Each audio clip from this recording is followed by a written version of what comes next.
వివిధ భవనాలను యాక్చువల్గా పరిశీలించడం జరిగింది. మొత్తం 4026 హౌసెస్ కానీ అపార్ట్మెంట్స్ కానీ సంబంధించి యూనిట్స్ జరుగుతున్నాయి. ఇందులో పర్టికులర్గా ఏదైతే ఈరోజు షాప్ నుంచి వాడు చేస్తున్న వర్క్ని పరిశీలించడం జరిగింది. దానికి సంబంధించి ఎంతో వేగవంతంగా వర్క్ జరుగుతుంది. మెయిన్గా పెయింటింగ్ వర్క్స్ కొన్ని బ్లాక్లకు అయితే అయిపోవచ్చింది. ఇంటర్నల్గా ఫ్లోరింగ్ కంప్లీట్ అయిపోయింది. తర్వాత ఎంఈపీ వర్క్స్ జరుగుతున్నాయి. ఎలక్ట్రికల్ వర్క్స్, ప్లంబర్ వర్క్ కూడా పూర్తి అయిపోయింది. ఈ విధంగా యాక్చువల్గా వాళ్ళు మేజర్ వర్క్ కంప్లీట్ చేసి ఇప్పుడు యాక్చువల్గా roads, drains, basic infrastructure, STP, drinking water దాని మీద ఫోకస్ పెట్టున్నారు. అదేవిధంగా ఈ జడ్జెస్ బంగ్లాస్ తీసుకుంటే గౌరవనైన భారత సుప్రీంకోర్టు జడ్జి గారు యాక్చువల్గా రావటం, వారు చీఫ్ జస్టిస్ వారి చేతుల మీద నిన్న జ్యుడిషియల్ అకాడమీ శంకుస్థాపన జరిగింది. అదేవిధంగా AP high court judges guest house దానికి ఫౌండేషన్ జరిగింది. అదేవిధంగా జడ్జెస్ ఎన్క్లేవ్ ఇన్ఫ్రాస్ట్రక్చర్ ఏదైతే వాళ్ళ యొక్క హౌసెస్ ఉన్నాయో దానికి యాక్చువల్గా ఇనాగరేషన్ కూడా చేయడం జరిగింది. ఇది కాకుండా international cancellation and mediation institution ఇస్తామని చెప్పారు. దాని మీద ఇమీడియట్గా సిఆర్డీఏ వర్క్ చేసి ల్యాండ్ ఐడెంటిఫై చేసి వారిచ్చే డైరెక్షన్ ప్రకారం దాని మోడల్ ప్రకారం దాన్ని కూడా టెండర్ పిలవటం జరుగుతుంది. అయితే ఏది ఏమైనప్పటికీ ఈ యొక్క వర్క్స్, ఈ యొక్క బిల్డింగ్ సర్స్ అన్నీ 2014-19లో స్టార్ట్ చేసినవి. అయితే గత ప్రభుత్వం 3 ముక్కలు ఆటాడి రాజధాని పక్కన పెట్టి రైతులను అనేక ఇబ్బందులు పెట్టి ఇక్కడ ఒక్క వర్క్ కూడా చేయలే.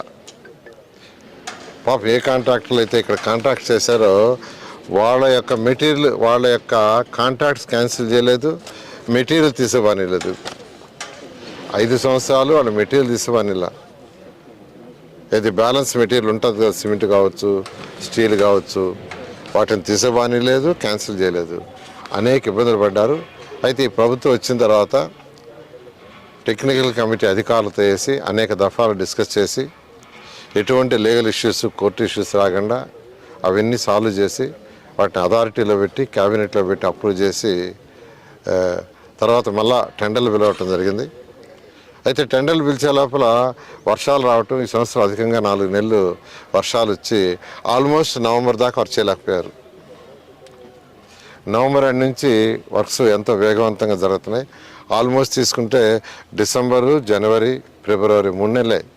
ఈ 3 నెలలలో ఎంతో వర్క్, అటు హౌసెస్ కావచ్చు, రోడ్స్ కావచ్చు, ట్రంక్ రోడ్స్ కావచ్చు, లేఅవుట్స్ రోడ్స్ కావచ్చు, ఐకానిక్ టవర్స్, అసెంబ్లీ కానీ, హైకోర్టు కానీ, అదేవిధంగా 5 అడ్మినిస్ట్రేటివ్ టవర్స్ కానీ ఎంతో వేగవంతంగా జరుగుతున్నాయి.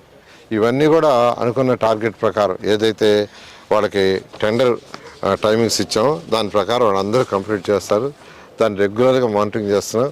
ఇప్పుడు శ్రీనివాస్ గారు అయితే దీని మీద స్పెసిఫిక్గా రోజు హాఫ్ డే కూర్చొని యాక్చువల్గా రివ్యూ చెప్తున్నాను. జీతాలు ఇవ్వలేదని ధర్నా కాదు, యాక్చువల్గా వాళ్ళకి ఏదో వాటర్ ఫెసిలిటీ ఆ రోజు మార్నింగ్ షార్టేజ్ అయిందని యాక్చువల్గా. లేదు వాళ్ళకి జీతాలు ఇచ్చారు, నేను కనుక్కున్నా. యాక్చువల్గా డ్రింకింగ్ వాటర్ మార్నింగ్ 7కి వచ్చిందని ఆ రోజు, అది తప్పే. దాన్ని యాక్చువల్గా ఇమీడియట్గా పిలిచి నేను అడిగాను, అది కరెక్ట్ చేశాను సార్, ఇబ్బంది లేదు. ఆ రోజు కాస్త ఇబ్బంది అయిన మాట వాస్తవం అని అన్నారు. అటువంటి ఏదన్నా ఉంటే వాడు చేస్తాను, ఎందుకంటే పెద్ద కంపెనీలు కాబట్టి ఎప్పుడన్నా ఒకరోజు ఏదైనా కారణాల వల్ల వాటర్ డిలే అయింది. ఆ రోజు నేను యాక్చువల్గా చూశాను, మీ వీడియోలో చూశాను. చూసి ఇమీడియట్గా ఫోన్ చేసి పిలిపిస్తే లేదు సార్ అని. లేదు మీరు అట్లా ఏం లేదు, అందరికీ చెప్తాము. అంటే రచ్చ ఇక్కడ ఏం లేదు, అంతా ట్రాన్స్ఫర్ అంటే అంటే అసహనం అంటే ఒక టార్గెట్ పెడితే ఆ టార్గెట్కి చేయాలా, ఆ టార్గెట్కి చేయనప్పుడు కొద్దిగా గట్టిగా మాట్లాడతాం. ఫర్ ఎగ్జాంపుల్ డోర్స్ చెప్తాను, ఫ్రంట్ డోర్స్ అన్నిటికీ ఆర్డర్ ఇచ్చుకున్నారు, తెచ్చేశారు, జరుగుతూ ఉంది. ఇంటర్నల్ డోర్స్ ఇంకా రాలేదని అడిగాను. యాక్చువల్గా ఇటువంటి మా లెవెల్లో మేము పెట్టుకున్న షెడ్యూల్ ప్రకారం మేము అడగటం, చెప్పటం, గట్టిగా చెప్పటం. ఈరోజు వాళ్ళ మేనేజ్మెంట్తో కూడా మాట్లాడాను. మార్నింగ్ వచ్చేటప్పుడే లక్ష్మణ్ అని ఆయన ఆ, బాంబే హెడ్ ఆఫీస్లో ఉంటాడు, లక్ష్మణ్ అగర్వాల్. అతనితో మాట్లాడాను. అతను కూడా వస్తున్నాడు. సార్ నేను ట్రైన్లో ఉన్నాను, అందువే ట్రైన్లో ఉన్నాను, ఇంకొక గంటకి దిగుతాను, నేను కూడా వచ్చి మొత్తం రివ్యూ చేస్తాను, 4-5 రోజులు ఉంటానన్నాడు.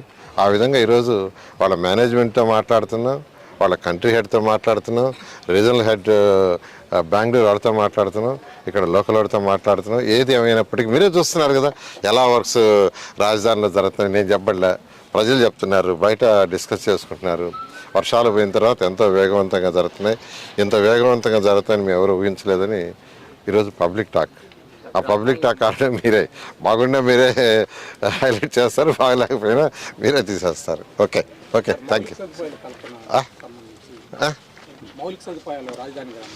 రాజధానిలో మౌలిక సదుపాయాలు ఇప్పుడు 4026 అధికారులకి హౌసెస్ కానీ, అదేవిధంగా 360 కిలోమీటర్ ట్రంక్ రోడ్స్ కానీ, అదేవిధంగా 1500 కిలోమీటర్ లేఅవుట్స్ కంప్లీట్ చేస్తూ, అదేవిధంగా దాదాపు 100 మందికి డిఫరెంట్ ఆర్గనైజేషన్స్కి ల్యాండ్స్ ఇచ్చాం.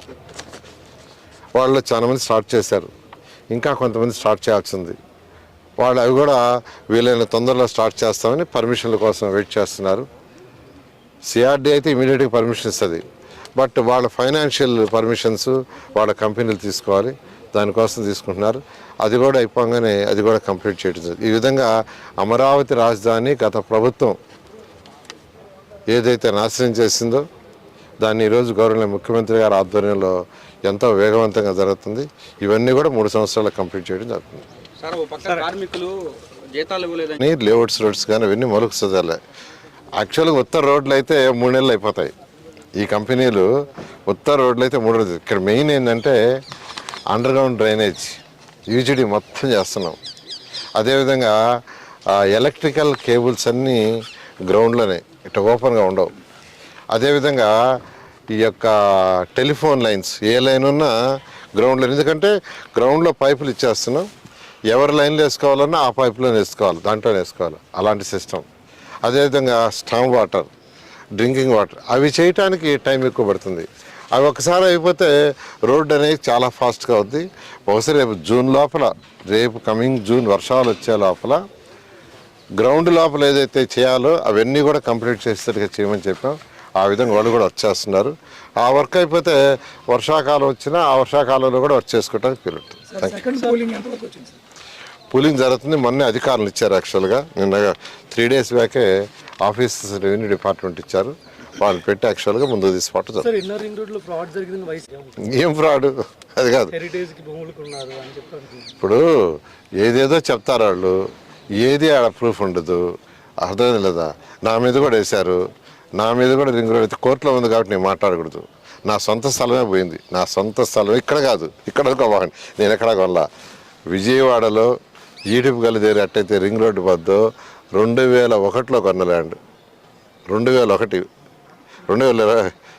కాదు, 2001లో 60 సెంట్లు కొనుక్కుంటే అది ఫ్లవర్లో పోయింది. నాకు కూడా తెలియదు. ఈ మధ్య మా వాళ్ళు సార్ అక్కడ బిల్డింగ్ కట్టుకుంటాం, అప్లై చేసుకుంటాం అంటే అప్లై చేసుకోమంటే సిఆర్డీ పెడితే మీ ల్యాండ్ ఇన్నర్ రింగ్ రోడ్లో పోయిందంటే లట్లు ఇచ్చారు వాళ్ళు. అది పరిస్థితి. ఏంది మళ్ళీ నా మీద కేసు పెట్టారు. కోర్టులో ఉంది కాబట్టి నేను మాట్లాడకూడదా?